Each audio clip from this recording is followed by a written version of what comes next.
Alzheimer's disease, what we see in this scan here. And underneath you see where it says, should we scan presidential candidates? Of course we should. The president is someone who can end the world, right?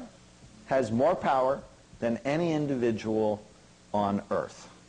Don't we want a president who has a brain that works right?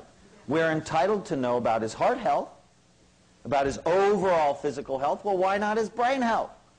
Because 2 out of the last 5 presidents have had serious brain problems.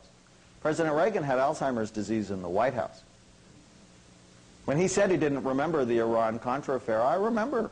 I believe that he didn't remember that. Because he forgot.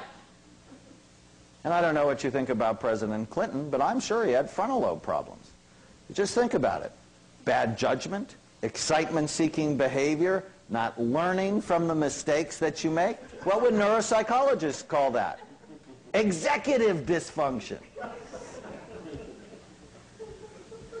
So I think next election we should see, the president, picture of the president, and then a picture of his brain, and we can see how much cocaine and alcohol he really did. And then, whoever is going to run against him, too bad it's not Al Gore, because you see a picture of Al Gore and then a picture of his brain, and we can see how much pot he really smoked.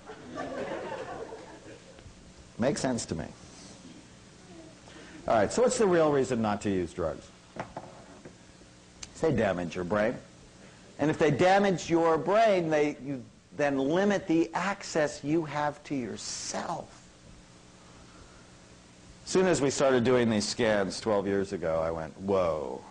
Now I'm one of the few people you'll ever meet who's never used drugs, because I always thought it was stupid. Plus, I don't like to be out of control. That's probably not a good thing. But when I saw them, I went, yuck.